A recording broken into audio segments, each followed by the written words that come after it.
Happy to, oh, whoops, 5, I see it. Good morning, everyone. We are so happy to have you here today. My name is Arlene Paxton, and I work for the Program for Infant Toddler Care, a collaboration between the California Departments of Education and Social Services and West Ed since 1985.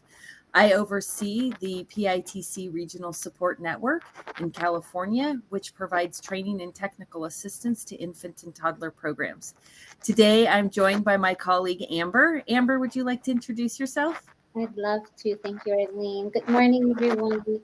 As Arlene shared, I'm Abito, and I am the Program for Infant Toddler Care Curriculum Manager. It is our pleasure to be with you here this morning as we talk about early math skills. Thank you for letting us know where you're joining us from in the chat. We have a very diverse group here, and we hope you enjoy our session. Great. Thank you, Amber. Thank you for noting where you're coming from. We see folks are from out of state, Arkansas, Oregon, also Northern and Southern California, Ventura, Sacramento, Imperial County. We're so happy to have you all here today. Before we get started, we want to get our heads in math, or as part of getting started, we're going to do a quick little reflection and just ask you to think about what comes to mind when you think about math. And you can put that in chat. What are your experiences with math?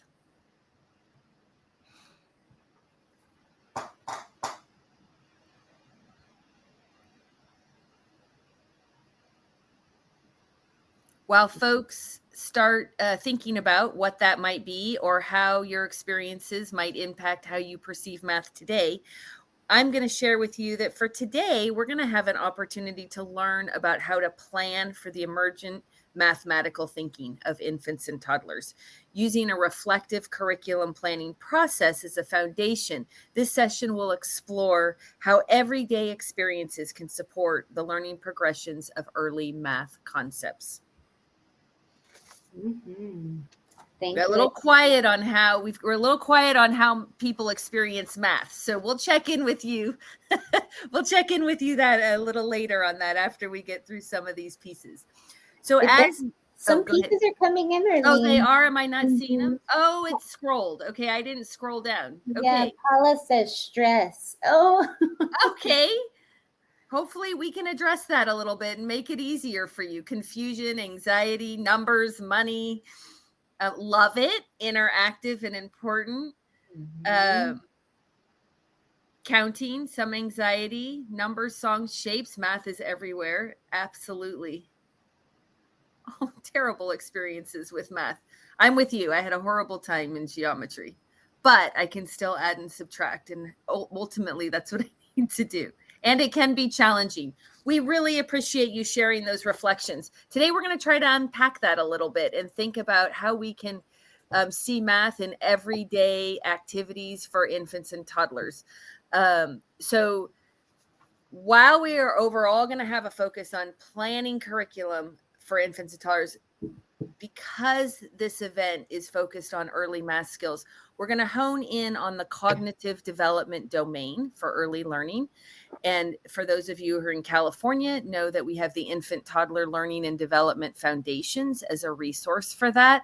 And we also draw on the Early Head Start Learning Outcomes Framework, which talks about goals and subdomains for understanding and learning math. We're going to dive a little deep, particularly into problem solving, so that you have an opportunity to have an experience with one area of math that you can support your curriculum planning. And then Amber's going to go a little deeper and provide you with an experience on how we can do reflective curriculum planning and how we can also involve families in our planning and curriculum. Mm-hmm. Thank you for that overview, Arlene. So, question for everyone. When you think about math and curriculum in general, infant curriculum, what comes to mind? I am sure we will all have our own definitions and we all have our own understanding of infant curriculum. At the Program for Infant Toddler Care, PITC, we have provided you with our definition of infant curriculum. So we're starting with this broad view, and then we'll hone in and talk specifically about math and early math and planning for it. What I'd like to do is read you our definition, and then I'd like you to just pick a word or words that stand out to you in this definition.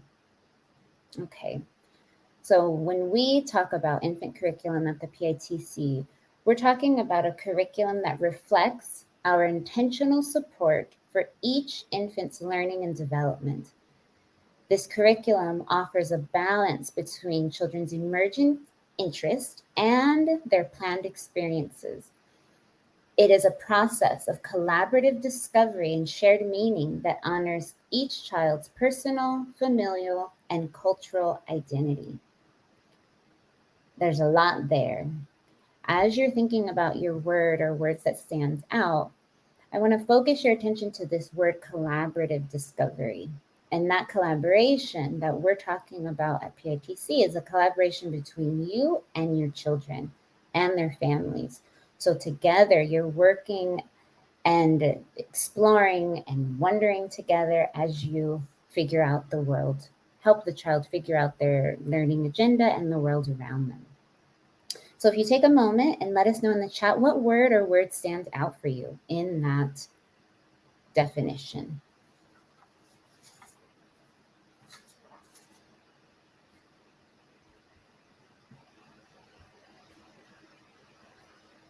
Discovery. Doesn't that sound so exciting? Gloria, thank you for that. And because we're talking about this collaboration and this co-facilitation, if you will, you can discover and your children can discover as you think about learning, specifically around math, intentionality emerging. Yep, intentional is coming up a lot. It's that really going into planning in a way where you have an idea or wondering about something. How might the children engage? Very good. Okay, so Arlene, go Oh, ahead. I was just going to add, several people noted balance as well. And I think that's a word for us to really think about in how we offer balanced experiences, right, for exploration. Really good.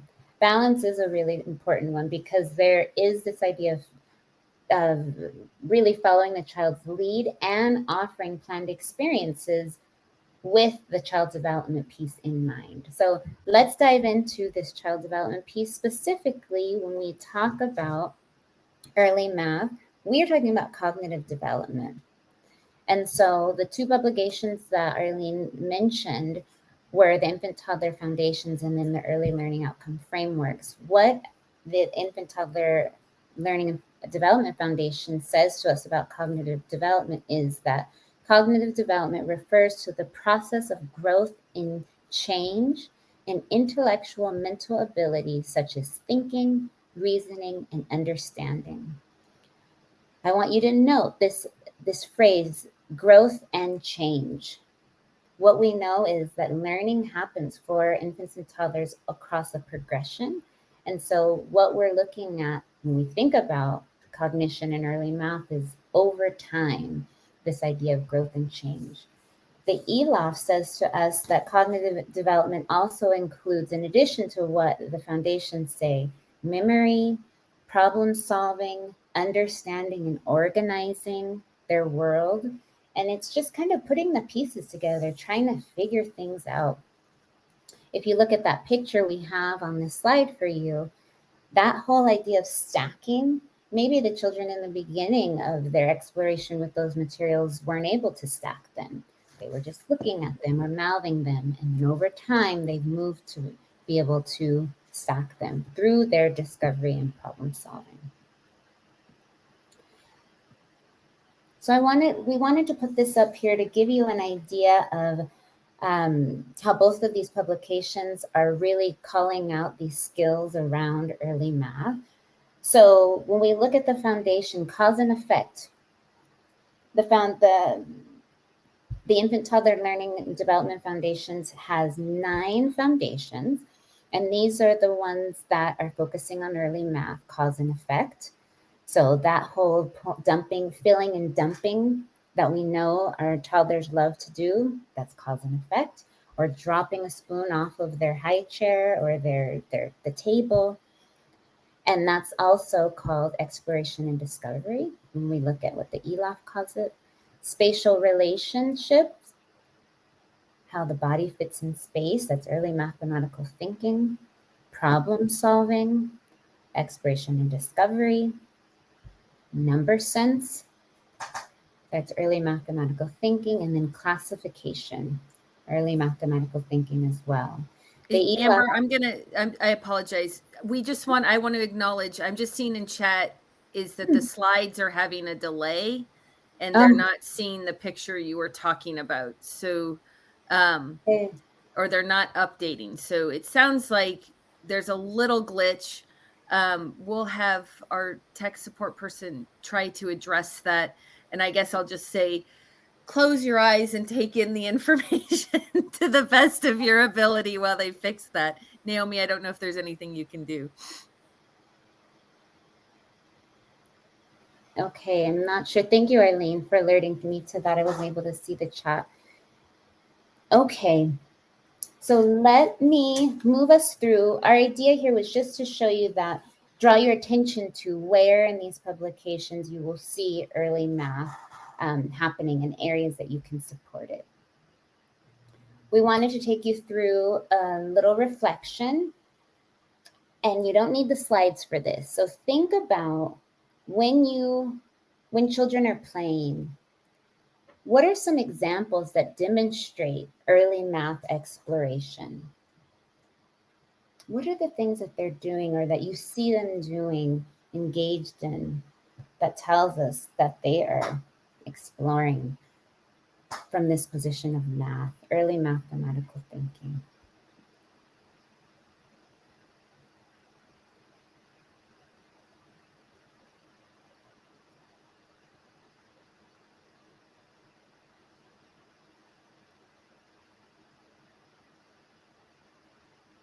Sorting, says Jenny.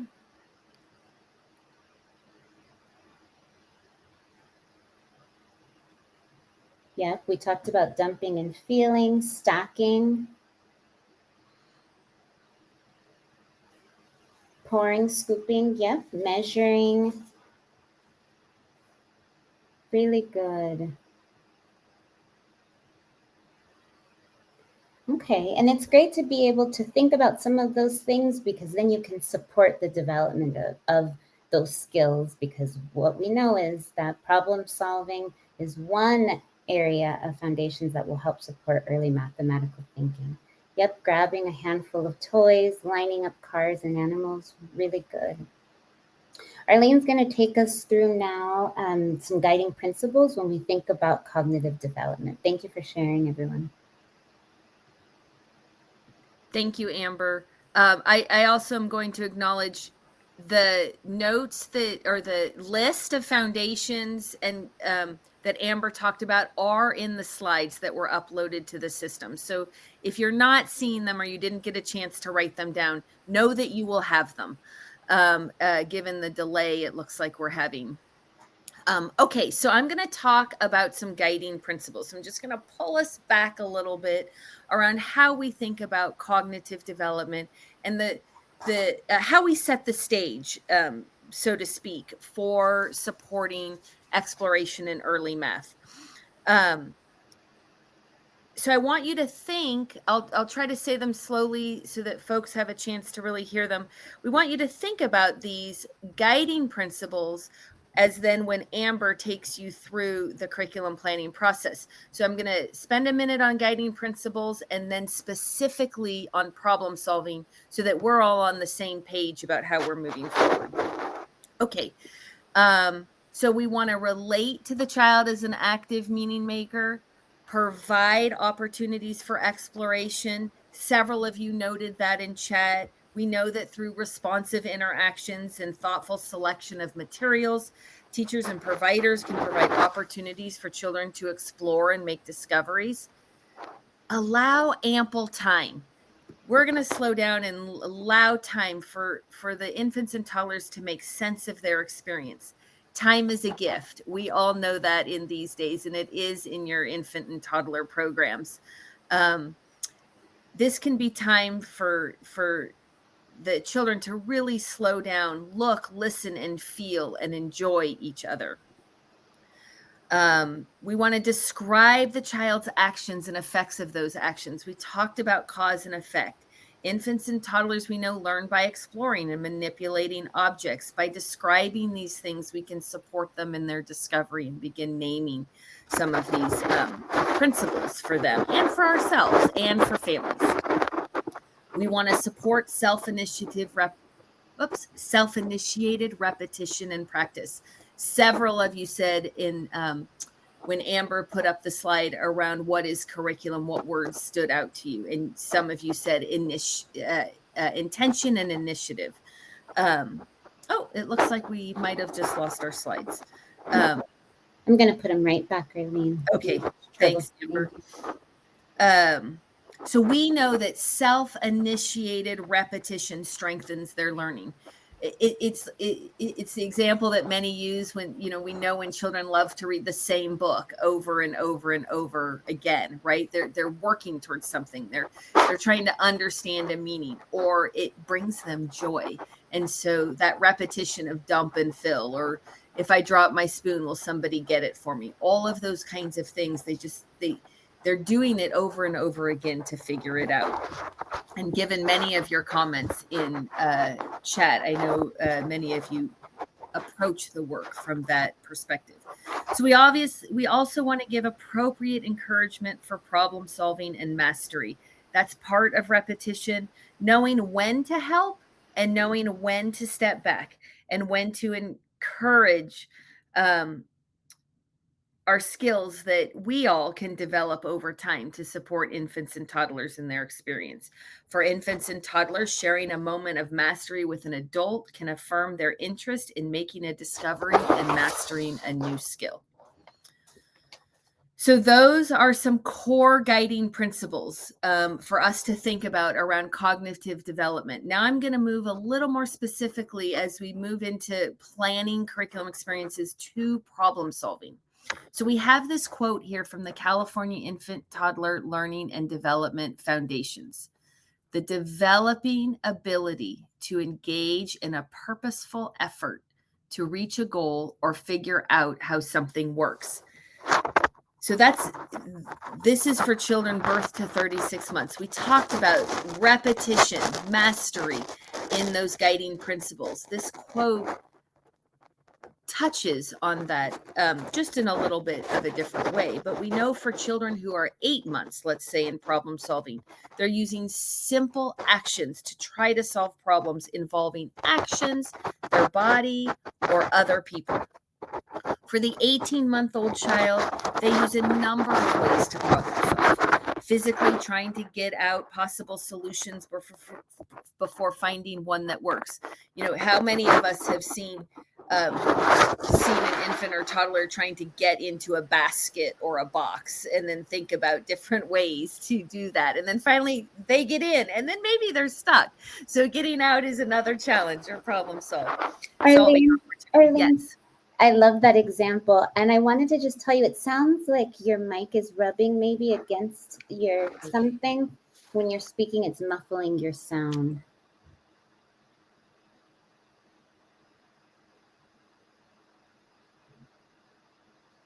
Can't hear you.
Is it working now?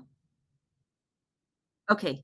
I'm just going to look funny and sit still so that you all can see me. Sorry about that glitch. Um, okay, so I think I was at the 36-month child in terms of an example of how they might solve problems without having to physically try out every possible solution, or they may ask for help when needed. Amber, I think we can move to the next one. Okay, this is another concept around problem solving, that it includes reasoning, memory, problem solving, and thinking skills that help young children understand and organize their world. So again, in the Head Start Learning Outcomes Framework, which is a resource for all of you, when we think about the youngest child, we know that they try to engage in simple, repeated actions to reach a goal, such as trying to get a hold of a hand, or putting their whole hand in their mouth, then their fingers, or just a thumb. For mobile infants, they may be exploring how something might happen again, or how something works by doing actions over and over again. When I think of that, I think of those, I forget what they're called, but when you press a button and something pops up, that's a cause and effect too, but they do it over and over and over again. You think they would be surprised. You would be surprised in those. And then finally, the older infant engages in activities for longer periods of time and tries to solve more challenging problems, often using now a combination of actions or behaviors. So those are just some examples that we wanted to walk through to get us all on the same vocabulary, same understanding and meaning of what problem solving is. And so now Amber is going to take us through how we incorporate that into our curriculum planning process. Thank you. Cynthia added in the chat, Arlene, you were talking about Jack in the Box that pops up. You wind it up and it pops up. Oh yeah, one of those, or those ones that have the multiple buttons and like different figures pop up. Thank you for that. So, like Arlene said, now that we've talked about the child development that guides our understanding and informs our expectations, what we is show you this strategy for planning curriculum. What you'll be watching is the curriculum planning process. I'd like you to note, it's about a 5-minute clip. I'd like you to note when it goes through each of the steps, thinking about what's a strength of yours when you plan curriculum and what's an area that you might want to continue to develop. Okay, so here we go. Thinking about a strength and an area you might want to continue to develop. Now, let's turn to the curriculum planning process, in which teachers take on the role of a researcher, conducting ongoing observation, documentation, and discussion to help create new experiences for the children each day. Kind of tried to express how important it was.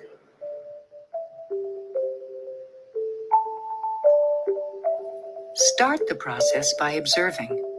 What is the child doing? How does the child react to materials and other children? What are the child's interests and needs?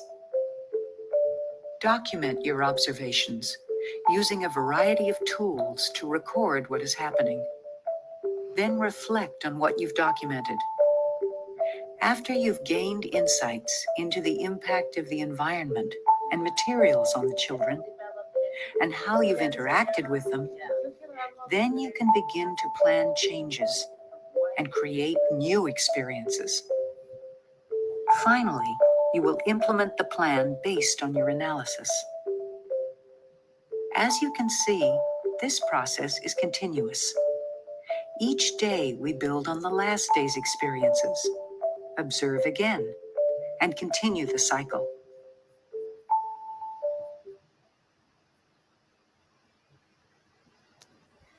Okay. That went faster than I thought. So while I am pulling back up the slide, I'd like for you to type in the chat, what is an area that you feel strong in The steps were, and I'll put it back up, are slides. Observe, document, plan, or implement. What's one of your strengths? Observe, document, plan, or implement.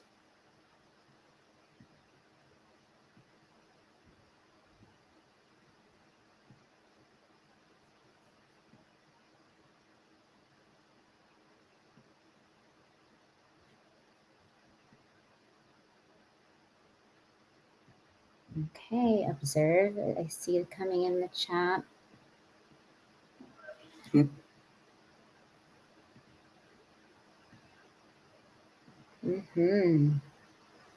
Okay, now thank you for sharing, everybody. Now, what's an area that you think you need to work more on? An area that you'd like to focus more on in your work when you think about curriculum planning?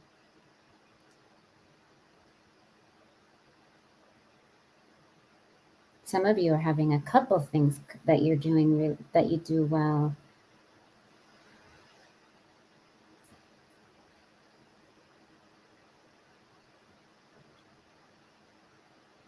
Plan, document. I often hear document is an area that people want to strengthen because you're doing your observations all the time, right? You're in relationship with your children, you're on the floor with them, you know them, so you're taking in that information constantly. It's really carving out the time to document in whatever way that looks like for you, whatever strategy you use, if it's a voice memo, a video, pictures. I do hear that that's the challenge for some.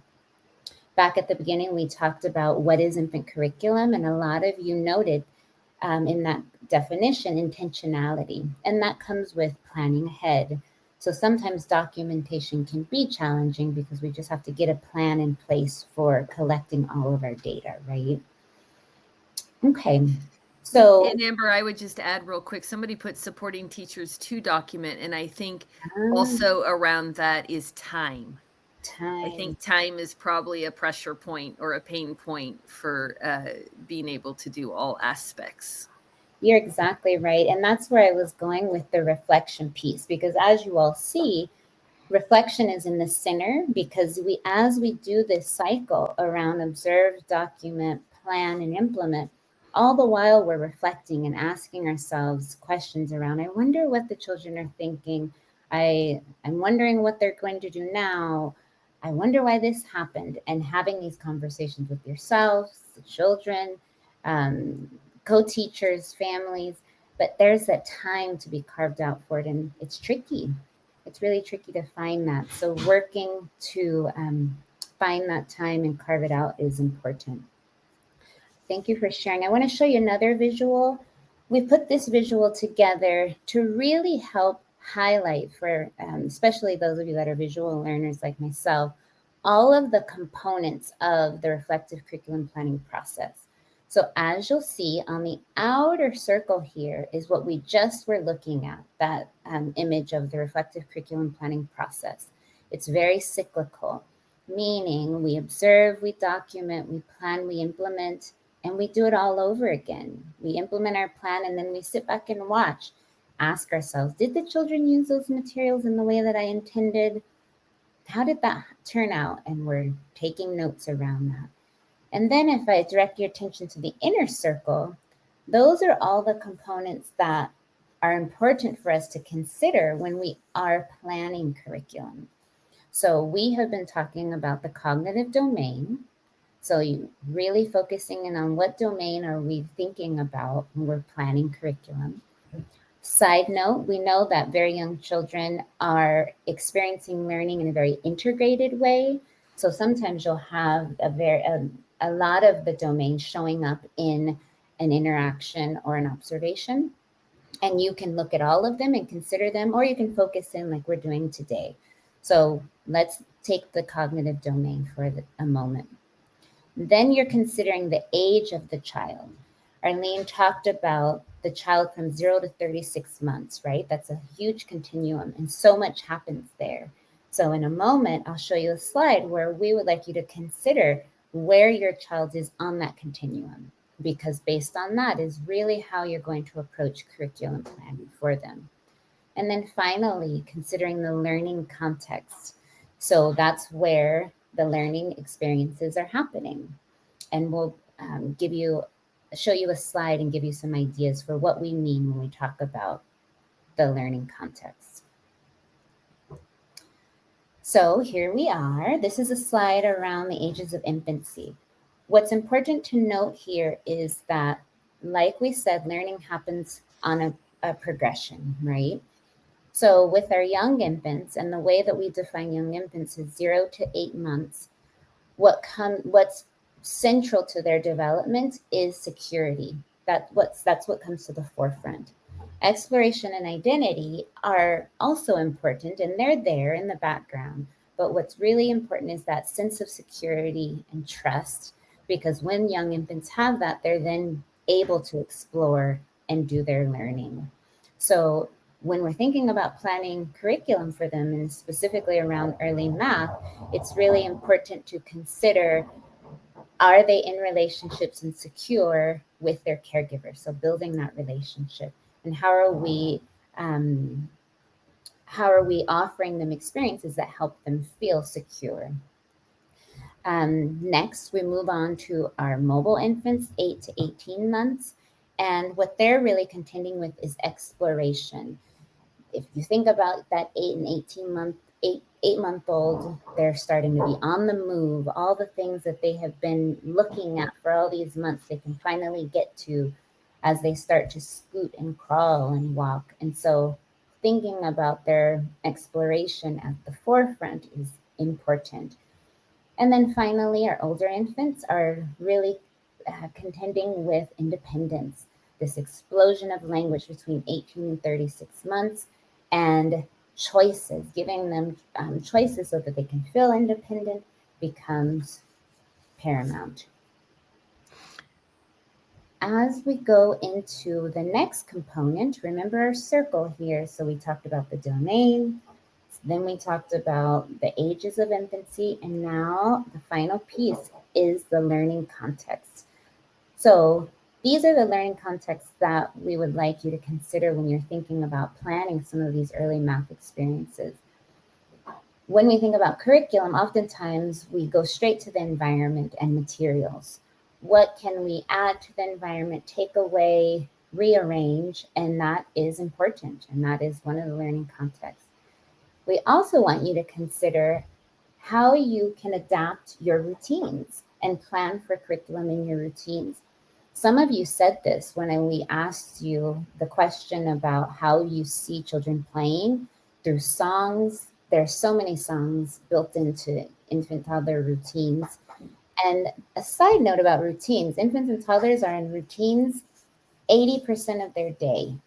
For them, that means the majority of their day they're in routine. So meeting them where they are around curriculum planning in their routines is important. Things like diaper changes, maybe walking to the diaper changing table and counting in this natural way, ways to add in these experiences in your routines. And then finally, through our interactions, we can also plan curriculum. And that's one that I find sometimes people are surprised that that's an area where curriculum planning can happen. And just going back to that intentionality, we're talking so much to our children, they're talking to each other, and thinking about how to have intentional conversations that include the curriculum plan, the goal you have in mind for your child is what we're suggesting. There was a lot there. I'll give you a moment to process it. Amber, while we take that pause, I want to note one of the last comments in chat. I always put in my plan subject to change because something could come up. And that is absolutely it, right? We are subject to change because subject to change. And somebody earlier talked about interests, making sure that we are thinking about their interests. And those two things together are exactly it. It's a constant experiment. Constant. I love that, subject to change. And it's important that we have that flexibility. And the fact that you write it in your plan means that you really are valuing the fact that it's subject to change based on the children's interest, right? Or how they're feeling that day. And so here are some planning questions to consider as part of your reflection process. As you are in relationship with your children, you're observing them, you're documenting. These are some questions you can ask yourself. What developmental domains are reflected in these children's experience? We're thinking about math right now, so that could focus us around cognition. And then when we get more specific, we can then go into either the foundations or the ELOFs, their subdomains and goals. Maybe it's a child that you have a specific goal for that child, and you're planning in a very specific, individualized way. Maybe the group, or the small group, are all interested in trucks, and there you see them lining them up every single day, and so you can incorporate math that way. And then this final question, just asking yourself, how can you modify the environment or interactions or routines to support their progress? Remember, their progression and learning around their goals. Okay, so let's move to our next slide. And what we'd like to do now is give you a chance to practice all of what we have talked about. There's been a lot of information, and I will reiterate that you have the slides, so you'll be able to go back and review them. And at the end of the presentation, you'll have our contact information if you'd like to follow up with any questions. So what we'd like to do now is, like I said, a little practice. I'm going to be quiet for a moment and let you read, give you a couple minutes to read. We're focusing on problem solving. So this example is an example of problem solving.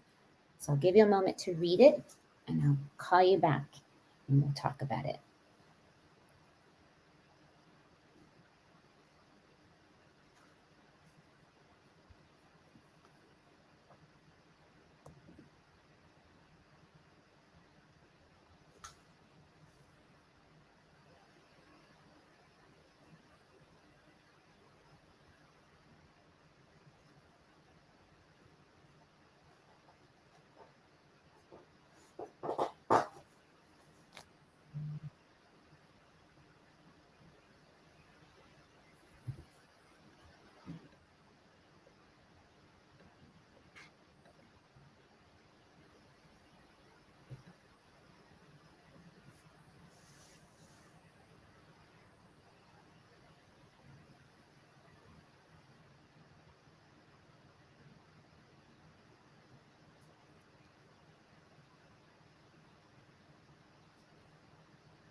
Okay, I'll give you another minute. I know some of you may still be reading.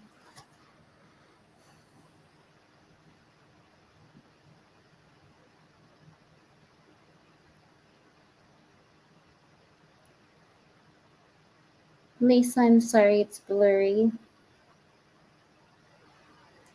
You do have the slides in case that's easier for you. Okay, while you're finishing up reading, what I will say to you is this scenario was broken down in this way of watch, ask, and adapt. And it's a strategy that PITC developed around the responsive that helps really us understand the responsive process. Watch is when we're observing. So what Naomi did at her family childcare home is she, like we said, she was observing her children and noticed. That's the first step, the key to intentionality. She noticed what was going on. They were meeting more challenges around their gross motor exploration. She asked herself questions. That's that reflection piece, like, what can I do to help support this? And then she adapted the environment, maybe her interactions, her expectation in this adapt section, and that's the planning phase. So what I'd like to do is take us through the next slide. And basically what she did is, okay, I have these learning contexts. And there is another context that we'd like you to consider, and we'll get to that in a couple of slides. That's the home context.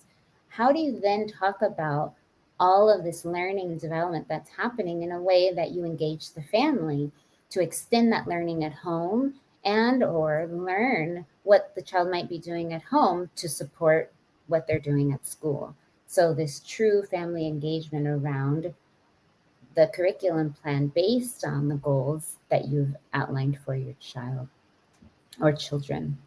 So you consider then environment interactions and routines. And if you'll notice, there's some overlap here between these learning contexts, and you're asking yourself, what's next?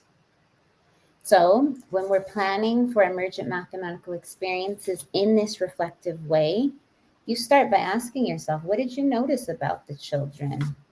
When we think about that scenario, they were interested in those foam rollers. And sometimes when we think about materials, children may or may not use them in the way that they were quote unquote intended. But whatever way they're using it, they're giving us information that we can build on, right? So Naomi noticed that they needed more of a challenge. And then so she asked herself, well, what are they trying to make sense of? Maybe they're trying to make sense of their abilities, their balance, their, as children start to master something, they want to practice it over and over and over again. And then what problems are they trying to solve? When you think about that scenario and the child that stepped on that first rung of the ladder and stepped back, that problem was, oh, I'm shaky. I'm trying to solve, how do I get my balance here, right? Coordination. How do I manage to go to the next one? So these reflective questions will help guide your planning in a way that is supportive of emergent mathematical experiences. Okay. So I mentioned, oh, Arlene, go ahead. No, I was just going to say, folks in chat are appreciating the information. Thank you for that feedback. And again, we uploaded into the system, I can say it that way, the slides, the full slide deck from this presentation. So you should be able to get it from there as well, so that you have it as a resource. That's great. It's so good. Thank you, Arlene, for letting me know. I can only see the slides, so it's nice. I have to go back and forth to know that it's resonating with folks. Okay, excellent. So let's move to this slide where we're talking about the family. So I shared a little bit of how you can connect with families around what the children are learning. It is so important and exciting when you can articulate in a way that makes them understand that, yes, these experiences are important. For example, and more specifically, parents, for the most part, as their child get older, and we're talking about preschool age, are worried about them being quote unquote ready for kindergarten. And so when we can talk to them about how early math is happening as young as 6 months old, those type of things are exciting for them to hear, how through play and discovery, their children are doing math. Arlene and I started this session by asking you about your experiences with math. Did anybody else notice that there was a pretty big toss-up between some positive and some not so positive experiences? And a lot of that happens with early experiences and early messages around math is hard or math is fun. And so starting early with embracing math as exploration, problem solving, discovery, wonder, and that curiosity that's so intuitive to children is super powerful. So I just want to leave you with, as we are at the close here, with engage your families in letting them know exactly what their children are doing down to the goal level. Use the publications you have as a resource to give you the words to articulate what it is you're saying. Your slides have these resources for you. Check them out. They are free PDFs. And we thank you for your time. It's been our absolute pleasure. Thank you so much. Take care.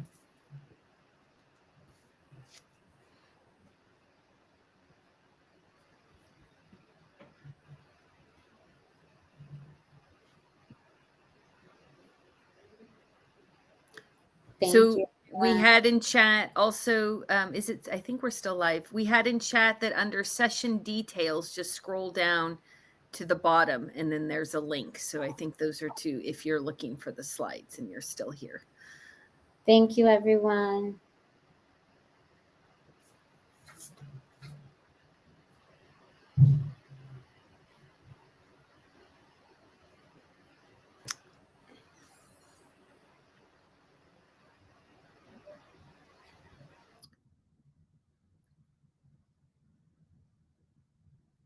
Okay, I think the session, no, we're still live.